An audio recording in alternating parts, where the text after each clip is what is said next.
BJP की spokesperson दगी Hena strong होइना ngang panel member ama yawram base yam nungai jai ado sidaida aina kano tawbase Congress party na su tawrame sign tawrame yes Congress party na su yai ai isana su hujik sida yai akoi cheloi Congress party na matamdu da akoi su sign tawnarame ba su sign tawnaram base akoi cheloi akoi na tawe hai akoi gi leader myam na su tawe hai aina su tawe hai chininga se Congress na su sign tawrame patre khangba taragadi ngasi su se 2014 dagina sarkar paira ineba BJP na 2014 dagi 2025 phawa sarkar pala abasibo BJP na sarkar paira isibo tamani hela abasibo oja tamchana ngarang han khakta paira iba BJP sarkar na hayaba Congress na mamang na paira midu su tamani khatane ba Dr. Manmohan Singh na paira mido ado 2014 dagina 2025 phawa sarkar paira ga laiba BJP government se masina su phatte su pamde haiba taragadi karigi lauthoktabano masi karigi hujik toktabano Manipur da somda Manipur gi cabinet na decision khara lausanaraga yagadam natteba su abrogate tawrani na hairaga hekta yaba natte bas masi tripartite tokneba kaido center na hujik follow up kari lakhre center na kari hairakre natuga center na madu state na lawriba decision do madu yabra yadabra makhata na hujik chatnadibra myam da confusion create tawraga su gi mayok te lepa saraga su di sum chatna halaga thammi si kari gi noba masi yabra ba adagi amana Congress na loina thoan mane ye Congress na loina thoan mane ye masidai da disqualification case ki chathari ba mayam si akoi oja tom jana akoi season humjan ba wat pagi da khangde disqualification case tawri ba mayam si BJP ki sarkar sina BJP ki honorable speaker na sungya ya bida ba matam ji lela ga delay tactics si tawra moina adum power paire na ngamme mata gum tawraga नियम न याद्रबा लो न याद्रबा मसागी constitution से violet तौजरबा पोछे मसी Congress party न case से मचिंग थिंगमदना कोई case series of case से कोई हेक मोगी सरकार से हौरपदगी कोई फाइल तौर लापनेबा अदो मसी हियरिंग से पोस्टपोन तौरगा अदगी स्पीकर ना अमा हाइनी तौरगा सुमाइन तौरखिबनेबा मसी अमसो अमु कांग्रेस ता Taison बिरिएबा अदगी ADC election Congress na karigi haide ADC election taude haraga moigi 6 months masagi oina extension taujaba masagi oina niyom leijabani hai adu khujik matam je kyam hendore matam ji hendophan thokpadagi kyam hendo haibane akoina election yam pamu bagi nate Congress na grassroots level da election tawhanse hai chide akoi decentralized tause haibane power myam se mafam amada akoi state ki few hands khara da powers accumulate tawraga leitana ba manaba thong da chakhatpa khunai ama semna nabagi da makta Manipur da ekoi se grassroots ta panchayat level da ADC da municipal corporation da ekoi election se phajana tawhallaga ekoi gi grassroots level da sumo gi governing bodies mayam sing se empower tawbire haraga ekoi rural urban gap si leitana ba ekoi equal opportunity equal development purak na bane ba ekoi Congress party na election tawhan biyo na hai si de election kano tawbagi natte ba ai ten tak namaga haige aduga hekta chak chamin thakmin naraga punna khut samnaraga chatlaga hekta punna chatminna de chatminna haigada bane natte hai ngasai oja tom chana haibibado mad adu maina tause haiba natte khut samnaraga chatminna se hairu banate akoi Congress na haibadi akoina haijabadi all political party meeting kaudana Manipur dagi apunba makoina pick up tawning bado apamba do kana no tawbiyo ba moidang chatke su chatlo ba adu khanamina se haibadi yade all political party meeting kaubiyo haibadi yadraga punna chatse yade na stage tane hekta laure ise kanada noba adegi ruling na khakta lawgadab nati assembly da lawbasi so opposition na su lawgadab ne hai mamangi hogi be assembly session tam kayarak sida ekoi amuka hallaga YouTube ta loina phangmane ba khuji hallaga amuk tabiyo ba Congress ki masing yam jadraba MLA manga honorable CLP leader na pukhatli ba thangatli ba question Sri K Ranjit naga pukhatli ba si Kasham Meghachandra naga pukhatli ba question mayam se masi Congress ki MLA manga sina pukhatli ba raise tawri ba issue cover tawri ba topic mayam hangi ba question mayam se khumbi ga da ba moina khumbi ga da ba gi ne ba action lawga da ba moina lawda ba gi ne ba hek Congress ki manga sina assembly on the floor of the house ta hangi ba wahang mayam se masi laibak si issue si gi loina cover tawrab ne ba masi dang munna tabi ba da ne akoi laibak si irang lora dam ne ba one more last clarification ten tak na ai amaga haijage adagi Kangla mamangda Nehru ki murti khilamba gi haibiyeba Kangla mamangda Nehru ki murti khilamba or khilamda badu natte ba luri di Kangla se मतम कयादगी प्रजा मणिपुर प्रजा मियामना कंगलादगी अखोई Assam rifle से लौथोअलो सेंगलबा लाइफम लेने हाइदना ngasiदी tourism sector दा अदुकी मतिक पैसा income Laiba archaeological survey of India दा अखोई असुकी मतिक टूरिज्म सेक्टर दा मणिपुर की टूरिज्म दा पैसा कारिबा ngasi kangla da miyam na koibam photo kapam lai khoirambam akhoi gi sana mahi gi aseng ba laifam le ne na mai tai praja miyam sina manipur gi mi miyam na chal ga koi da na thoni jaba phangjari se masi congress party gi khudol ne ba congress na lokthok mi ne ba masi assam lai phal do congress na praja na yadre hai ba dai tawram mi ne ba lokthok ga ngasi si yong na thambiram mi ne ba mamang du da ma gi murti ama khilam ba or khilam da bu na te ba adu di non issue ne ba non issue na ta ba issue sagal oi da ba ne real core issue do da oina akhoi nei na okay zai mathang round dong lak thank you so much ai are be se za bam kin de so za koi ki assembly ki matang si matiam ta lak cha hoge tongan ba da ko ngodana una doi ba khot ba tarik manga trok swai de loin tong du ha ba tare tuna lak du ba assembly sta koi ki magi lak du ba development ha ba tare background sai se zai de ka main tham bini koi ki congress party ki side te gi ti laibak ki interest ta awana ta ra ba mayam si gi interest ta aduga athu ba matam da santi hanjal halak na ba angam ba thak ta leader sing na sem sadana lay preparation tawri huji kanna ado response to bi rakadaba react to bi gadaba action follow up to bi gadaba ruling da lay basi makoi gi kari no haibadu yengminna ba ma dai aduga sida koina mamang da hai gi ba huji akoi peace first ka haiba adagi khulai thadon gadabane ka haidana akoi anoba statement khara makoi dagi thorakpa ataba phangi se masi akoi congress party na atam chuppada akoi CLP leader Sri Okram Ibobina hairaga la abane congress party gi oina side ani makta leiriba se disarm to hanbio nakal ani makta chairaga leiriba khulai si disarm to han se haiba se congress na adum hairaga la abane adagi sidaida akoi na BJP amasung BJP ga chatminariba singna akoi yam tattana congress ta charge to bibado akoi so awai akum gi wadi nattana sengdoktaba mak yadabagi sum sengdokjabane congress na tawrammane congress na tawrammane sum hairaga wari liba mi dauna akoi gi mando mayai da mondum montek ta tawraga akoi gi wari liba mi dauna dum tawr leiba yaroi ba sarkar ne sason to haibane leibak sibu chalayo praja ngak selo haibane state se gi mapu oyo haibane wari liba chatpa mi dauna wari leader layo haibna teba congress na si tawrammane congress na soirammane congress na tawhallammane na dum hairaga layo haibna te congress to phatre khangbadagi praja miyam sina congress na tawramba soiba mayam du leire haina BJP na chingthok tana ngangbadagi congress to pamdadana BJP amuk yenga se na BJP sarkar se paina na ba anoba power se BJP da piraga BJP na sarkar pairaga sason tawrakhiba natra ba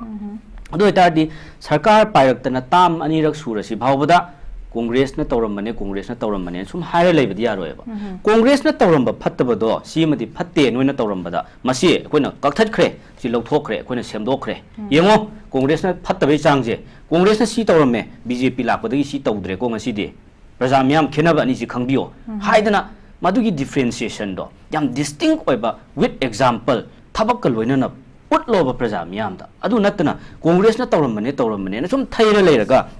lan chahi ani chupna chatharak pase si ethnic class ne am high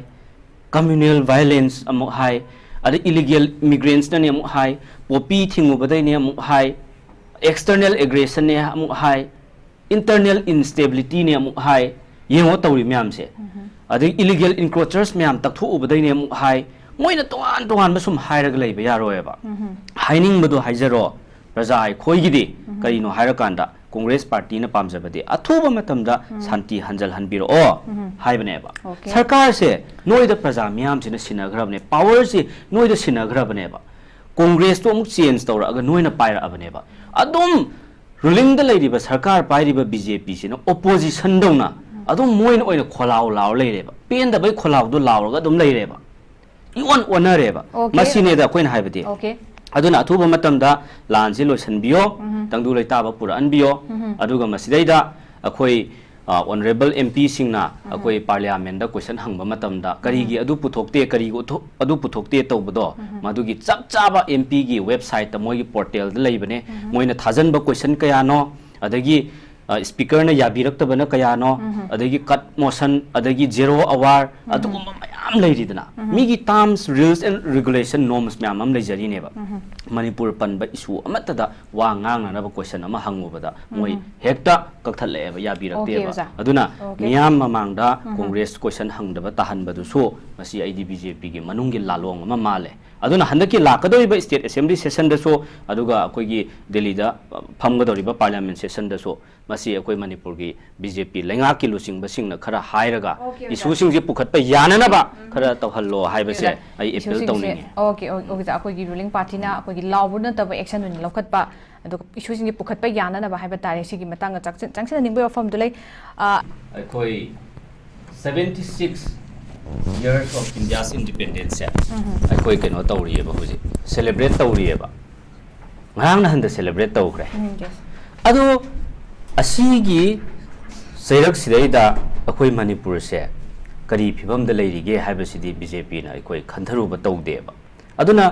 sigi the dynamics of exclusion se that we have been experiencing for the last 75 years kind of azabi molna pangiba se yam phajaba haiba tare masi no magi akoi si exclude tawra ineba inclusivity gi wakhalon leirambadagi akoi gi tokhai tanarakpagi nakpak tanarakpagi divide and rule policy se hena mayek sengalakpa asigumba somdana india gi constitution se khongaw naraga leiba aduga nakallamadana BJP na amok india gi constitution se 75 years surakpagi akoi adopt torakpagi masi chanarakpagi 75 years akoi surakpagi ne haidana akoi yam proud in celebrate taw somdana ama aduga asomdana ama tawriba myam se ani si yam contradictory oiba adagi masidaida kaidauge haibabo akoina amukka na hongnana akoi wakhal khandhabagi matam oire we must also rethink it is time for us to rethink what this country is going through haibase masi ojabi mon thambi gibane madugi conclave to da aduna masigi nationalist ki oiba ethos leiriba myam se masi adagi the changing pattern of akoi politics adagi sigi the dynamics of exclusion masi yamna wide oirakpa masi yam vast oirakpa masi akoina rethink tawdragadi masi akoina in time act to hodragadi akoi manipur amasung india se akoi adukki matik angakpa akoi gi yamna uhaidaba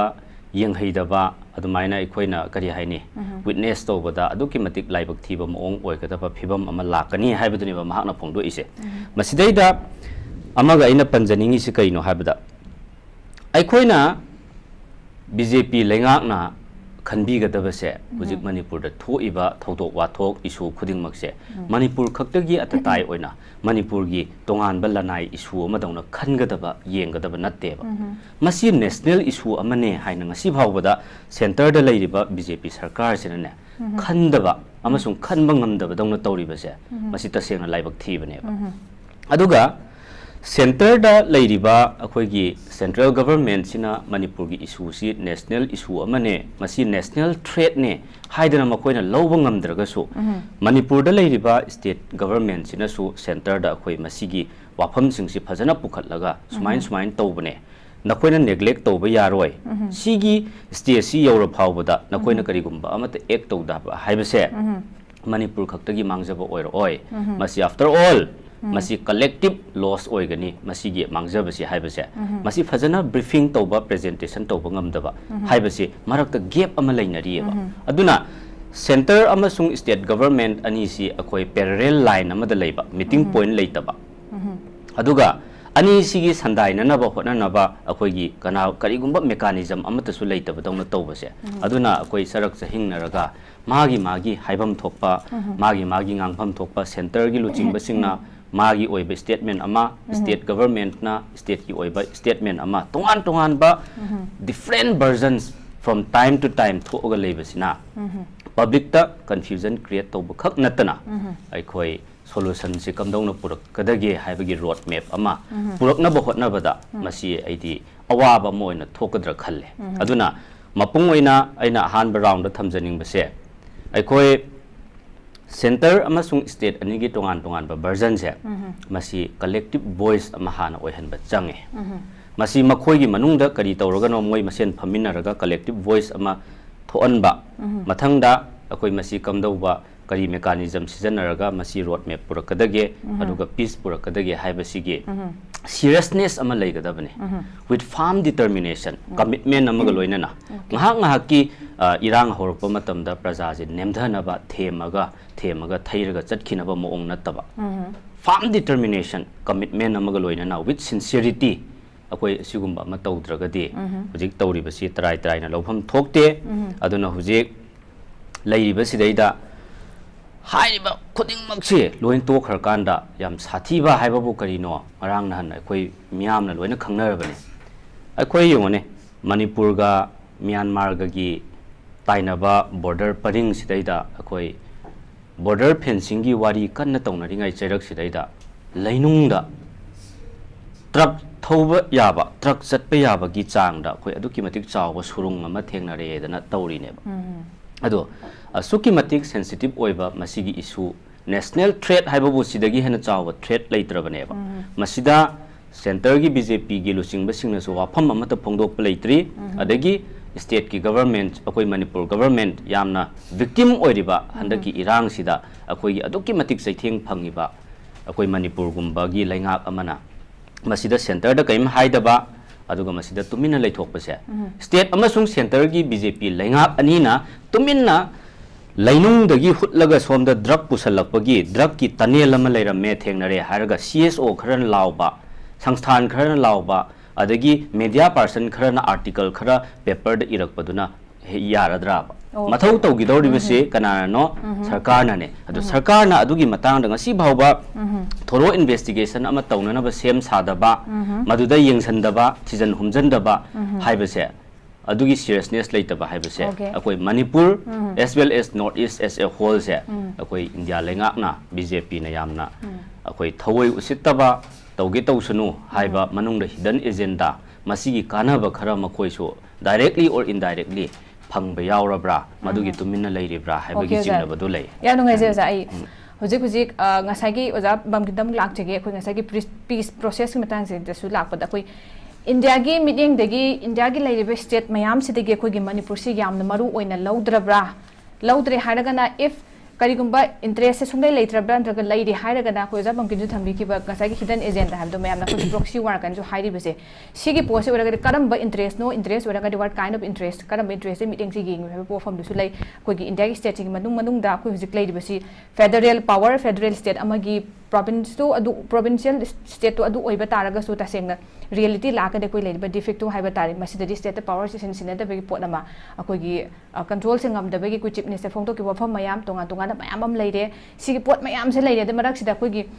peace ki se lak matam da koi ningsing ba yaba se akoi gi ngasai gi kidan agenda natraga koi gi pot interest kim tang gi la kan da mama nga tarbung bangla da su mi mayam ma koi gi फुमनना बा हाइबा तारे लैरोन चनबा तौबदा दे home minister ना अदगी या दुगी पोत आया पिरकपदगी अखोइ तौखिदबा पोत थु लैरे अदुगा अखोइ अमुक निसिंग बया बसी अखोइगी अनौब लाक अखोइगी गवर्नर हाइबा तारे जय कुमार भलागा रिसेंटली चुचामपुर चलर मतुंगदा अखोइ उनराकांदा अखोइगी नौना फॉर्म तौगिबा 2024 अक्टोबर दा कुकी जो काउंसिल गा अमुक होम मिनिस्टर ना आदा करपदे वरी सानारुबदगी पीस प्रोसेस लाके हाइ तारे अखोइ खुलाई हान थादोकपा अदु ओरगदे वरी सासे दे खुलाई हान थादोकपा फॉर्म से थमगिबजी मतुंगदा अखोइजी खुलाई थादो काना कोई नोंमै काप लेपगी ममीम दे कोन उबो फंगे हाइबा तारे अदु ओबे तारगदी इरांग से की पीस प्रोसेस लाकनबगी दमकता कोइना हेक्टा सेंटर के अचौबा हाइबा तारे असुदगी इंटरवेंशन अमगी लेपो हाइरगा वरी सानरा कान लेपो कोइ पोट अमखक्ति लैबेंदना मतांग स्वाइदने कोइन लाकदुसे ngасаigi हिडन एजेंडा की मतंग दो लाकदुसे वरी से लेफनबगी पोचे दुनदी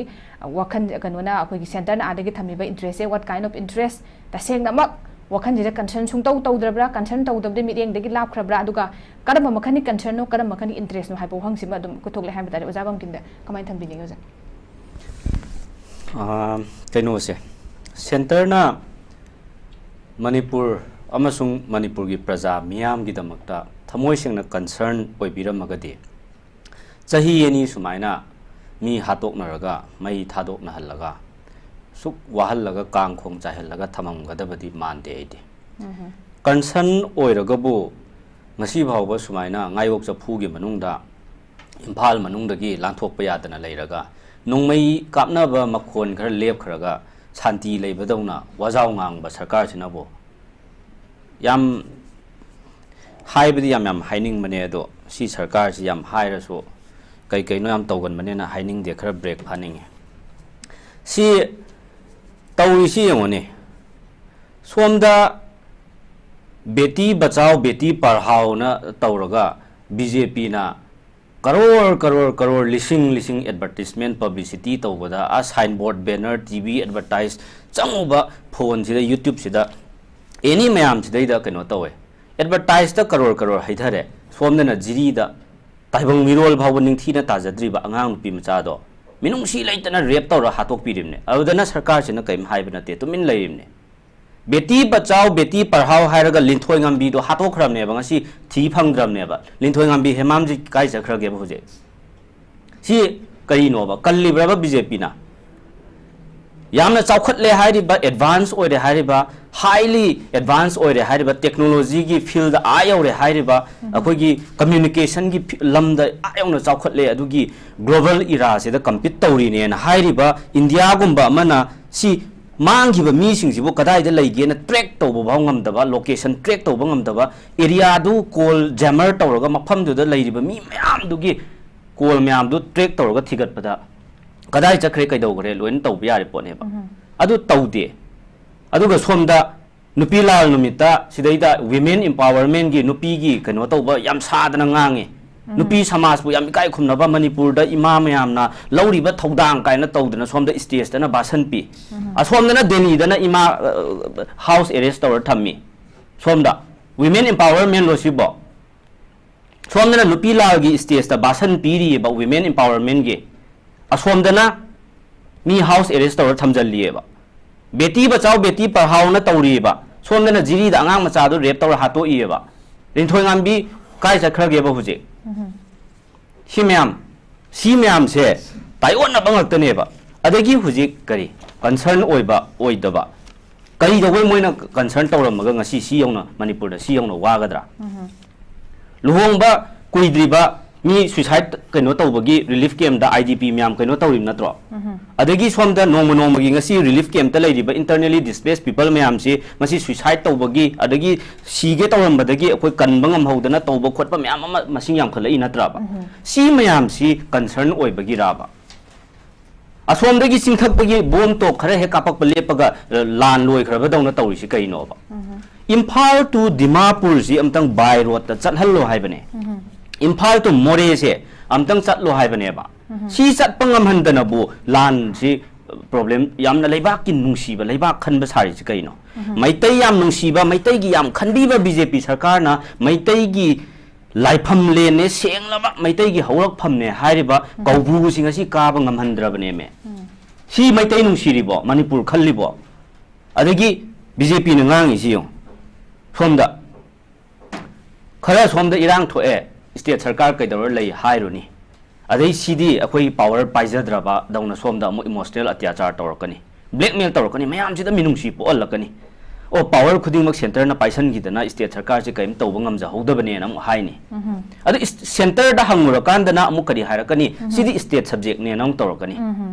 adu itadi somda Manipur gi honorable chief minister na praja miyam da oina onjhallaga mana naute tawdana somda kesannaraga praja da oina somda ningai tawbai mo ongda tawr lei se kari ginoba ai gi sakti lauthok pigre ai sakti paijadre gaina tawraga lem manate ba constitution na piriba leibak amagi luchingba chief minister amana phangbam thokpa magi power magi right mayam dubu mina lobi gre munbi gre haraga ikai ge di haidana BJP sarkar sina madai da praja da oina onjhallaga wakatlaga yam tonjaba ama dawna ngangaga leigadab nateba adu chang thokpa achangba leader amagi quality nateba hairadi hujik BJP hullai Congress taning de hairakani ba moi yankhai manga punjhallaga leinga aga akoigi opposition gi manga si da adum blame taw ya bro moi yankhai manga du kaidau lege moi hanam tam mathau tawne akoi Congress ki manga sina tawriba thabak sidagi hena bu kari tawram gadage akoi kari taw haibno sida hen tawngai leite ba all political party meeting kau hai amuk tang dai hena kaudri all political party meeting punna chatmina se haiba BJP sarkar sina all political party meeting ko bhau ya deba amuk tang de hena chahi ani phara aba lan ji gi marak sidaida all political party meeting ko bio ya daba BJP sarkar sina punna chatmina se na miyam da hairaga congress lan uhallim neba ai khoina moiga punna chatmina se na haurak pada ai khoina yaru daba gumaina tawri sibu ba yengo ba adu punna chatla haimin ru se su ya de sida punna phamina se su ya de apun ba warep ama lomina se su ya de MP tongan tawgano hai honorable chief minister na nong matadi Rajya Sabha gi su Lok Sabha gi su MP ahum si kauraga apun ba MP ahum siga akoi honorable chief minister ga amtang phamin nauna kari gi nong ta phamin na de hujik parliament session la kadawre e lao e bimol lao e alfred lao tawdana kauraga mai chamber da phamin naraga mo wari watai noi su si khara tawne common interest ta party khenadaba noi si khara leiba ki interest ta noi si gi voice raise tawro ne hayo hainingbal phongdok ningdragasu close door da moi masen tumina tawba adu kai gi tawde ngasi bhaw adu somdana punna chatmina de kamaina no ba punna chatmina doiji aina mai makhutu akoi congress party na moi makhutu BJP gi MLA minister gi makhutu chongjan laga pairaga samraga akoi noi na tung ilake akoi ju pubiyo na haya bra ningai tawru ya bra ba suya masi yam logical oidaba kaino neba hairaga di yam argument man bane akoi na haibase opposition na ngang bane na sum sarkar bu oiragadi akoi opposition na adum blame tawrani haibadu natte akoi tawjari se asine adu ngasi bhawba ngasai hangbigi badu sine yo ado thomda TV mamangda yamna nungsiba saraga press media mamangda press leiradi awana si khanghen hena nungsirakpra khangde mayam se media yauraba TV mamang oiraba awana taraba mayam se hen khangnu nungsirakpra khangde ba pukchel chawba sadana minungsi chawba sadana nganga ani thabak tara kaim taw thoroi relief camp ta leidiba internally displaced people mayam sibu aikhoi opposition na angamba chana thaknaba mateng khara panguba moigi awada pa khara piruba aduga sarkar da memorandum pisallaga makhoi bu tek ta kaidana hana gi leifam da hanjal hallo aduda akhoi angamba mateng pangge haiba natana karamba saruk ngoba akhoi ya dawri se tawgodoriba mapung oiba thabak sidi BJP na natraba aduga ruling opposition hana huji khaidoknaba matam natte he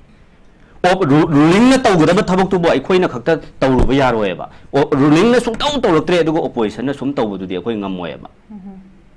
hona ba yabo hona rieba adu somde yengo Sri Narendra Modi ki sarkar sida Manipuri praja miyam sina illegal migrants ki illegal immigrants mayam gi si foreigner mayam somda sangsalak pagi matang da deport tawbiyo masi phajana seal tawbiyo protect tawbiyo na haidan lapane tade America gi newly elected president Donald Trump na hujik illegal migrants mayam hujik pulap deport tawthorak kadawre hujik Narendra Modi tada ba ya dawribra hujik adune somda Manipur praja miyam sina India gi national threat ama oire masi national issue ne illegal immigrants mayam gi issue se haidana akoi congress party na amasung praja miyam sina tatana haiba sidi ngasi bhawba BJP gi lairiba center da riba sarkar sina tabir dabaneba adu ma masada hujik Donald Trump na akoi illegal immigrants mayam do pulap lauthoan gi dawreba masi ikai ni ngai ne sigumba se asigumba lei adagi masai haibibado karino akoi root cause si gyan men ta da ba tongan ba statement akoi matam gi oi base masi kaino hara kanda root cause si BJP ne kai issue natte root cause si kanano what is the root cause of this sigi present crisis BJP itself is the root cause of this present crisis separate administration taliba moigi MLA tarado moigi MLA taret amasung moiga chatminariba MLA ahum punna MLA tarado adu hana thabuk karigi thabuk lokhatte thik tawde aduga problem di moi dei natro hawra ise sarkar sida pairiba masamaki party gi MLA minister duna separate administration tala abneba aduga tumina leiraga somda yengo BJP na sanariba lila se amta yengbiyo noi myam yengo ba si siu yaroi ba sum tawr leiba aduna irang si kamaina loisal hangani haragadi ai second round gi sida ai tentak na kanomta thamjaram ge point ama 3rd May gi irang 2023 gi 3rd May gi irang horak pasidai da matamdu gi Manipur gi DGP kanana oi madugi matamdu da oiriba Manipur gi DGP do serious investigation ama tawhanba कनागी CBI NIA ED IB लाइरिबा investigation agency मैम से सीना हैक्ट चप्पगा मतमदुगी DGP दो 3rd May इरांग होरकपा मतमदा Manipur की DGP कनाना ओय अकोय खंगदे ओइनिंगबा म ओइरमसनो अदुगी DGP XYZ तो इन्वेस्टिगेशन तौहनगदबने हेक्ट ममई मकोक चप्पगा मतमदुदा मणिपुर की होम मिनिस्टर कनाना ओय मणिपुर की होम मिनिस्टर दो CBI ना NIA ना IB ना टॉप इन्वेस्टिगेटिंग एजेंसी मैम सिंह मणिपुर की होम मिनिस्टर मतमदुदा ओइबा 2023 3rd May दुदगी हुजिक फाउसी मणिपुर की होम मिनिस्टर कनाना ओय ओइनिंगबा मन ओइरमसनो ओइरिबा मणिपुर की होम मिनिस्टर दो इन्वेस्टिगेशन तौहनगदबने ओके अदगी 3rd पॉइंट दा सेपरेट एडमिनिस्ट्रेशन तालिबा मोय तरा दो मसे फजन इन्वेस्टिगेशन तौहनगदबने मोय अहुम चपकदबने मोय अहुम से चप्पब मतुंगदा इन्वेस्टिगेशन तौर मतुंगदा फाइनली पुनमक्सिबु कुमहै येंगगा थबक पांथोक्तना एक्शन लौदन लैरिबा मणिपुर की ऑनरेबल चीफ मिनिस्टर ना मोरल ग्राउंड दा मखा ताना महा मोरल राइट लेत्रे मणिपुर लेंगाक सासोन तौबगे अदुना मोरल रेस्पॉन्सिबिलिटी लौरगा मतमदुगी दायित्व पुनमक्तो माना लौरे हायरकांदा माकना मोरल ग्राउंड दा रिजाइन तौरकांदा रिजाइन तौरकांदा मणिपुर की इरांग लोइनी लान लोइसनगनी अदुना मणिपुर की मतमदुगी होम मिनिस्टर मतमदुगी DGP मोय की सरकार सिगा चटमिनरिबा मोय MLA तारा अमसुंग chief minister including chief minister himself मोय मरी हाना फजना थबक पांथोअकांदने लेबाक की इरांग लोइनी ओके ओजा कोई याम नुंगाइजै सेकेंड राउंड की से ओजा तोमसादा मुलाक चदुने ओजा कोई ओजा pumpkin सुजिक थंबिख्रे BJP is the root cause of this ongoing crisis in the state moi marudi moi oiduine aduna kana kana thigatla kanda koina mura kanda haiba tare irang ki loisina macha orakani haiba posi su thambire aduga koi gi chief minister president chief minister masa makhi su haiba tare masibu phajana kanu tawba ngamdaba mahak maksu yawgada mi loinana koi zabam kina su thambi ki bise state sidaisda ma'am की अपाम चपचान action तौरता ma'am की पेनरक्ता कोई state मागी असोनब side उप power से पाइद्रे गमदबनी गमजद्रे चिंब अखोना निगाई तौसिन तारे अखोगी ma'am मिनुंसी पोक्नब सुमाइना तौबसीबदी तौबसी अखोगी यामना चानदब है तारे तसेंग इकाइनिंगाई पोने है थम्बीरे मसीद तौफम थोक्तबनी अदुना मथौदो पांग ngमद्रकान एक्शन तौब ngमद्रकान अखोगी मतिंग लेतब है तारे यामना अखोना कवर तोब है तारे अदुगी पोतुम खकने है थम्मे दुना कमाइन